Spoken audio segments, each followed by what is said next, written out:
محرم کی یکم تاریخ سن ہجری کا 23 تھا، اداسی سے نڈھال اس دن رسول اللہ کا طیبہ تھا۔ فلک بھی اپنی بینائی پہ شرمندہ ہوا ہوگا، یقیناً سوچتا ہوگا کہ اس نے آج کیا دیکھا۔ ذرا اب دل کو تھامو اور سنو اس قصہ غم کو، نہ ہرگز روک پاؤ گے یقیناً آنکھ کے نم کو۔ عدی کے خانوادے کے جری بیٹے کا قصہ ہے، وہ جس سے دین مہکا ہے، یہ اس غنچے کا قصہ ہے، وہ جس کو دیکھ کر شیطان بھی رستہ بدلتا تھا،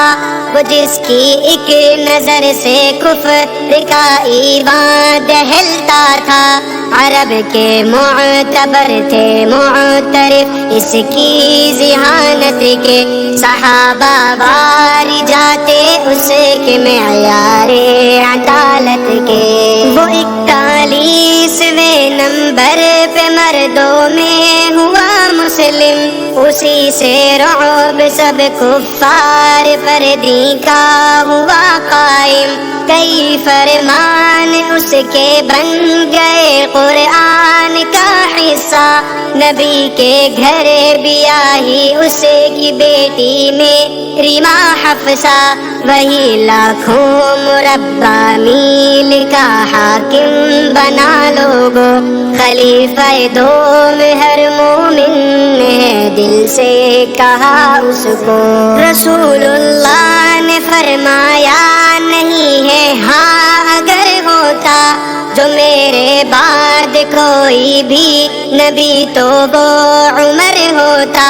شہادت کی بھی دی پیشین گوئی پیارے آقا نے، احد پر جب وہاں ابوبکر اور فاروق عثمان تھے، خلافت آپ کی قائم رہی 10 سال تک ایسی، عدالت خود نظام عدل پر بھی رشک کرتی تھی، مگر ابلیس کی اولاد اپنا وار کر بیٹھی کہ جیسے سانپ کی وہ کاٹنے کی ضد نہیں جاتی۔ نماز فجر پڑھنے جب گئے فاروق مسجد میں، ابو لولو وہاں بیٹھا تھا چھپ کر جان کس ضد میں، وہ گھٹیا ذات ایک محراب کے پیچھے سے آ نکلا، نکل کر عین دورانے نماز اس نے کیا حملہ،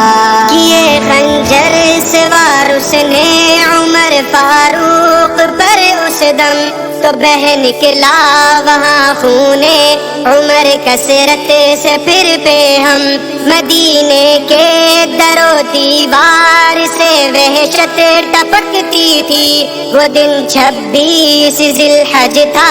ہر ایک جانب اداسی تھی، تھگاؤ اتنا گہرا آنتیں ان کی کٹ گئی تھی سب، دوائی کا اثر بھی کچھ نہ ہوتا تھا عمر کو اب۔ تصور تو کرو کتنا کٹھن لمحہ تھا مسلم پر، کہ آفت ان پہ منڈلانے لگی، پھیلائے اپنے پر، کیا پردہ گرا کر چل دیے فاروق پھر چلمن، ادھر رو رو بھگائے چشم مسلم نے سبھی دامن، عمر کے جان سے ایسا خلا پیدا ہوا مصعب، یقین جانو قیامت تک نہ ہرگز بھر سکے گا اب۔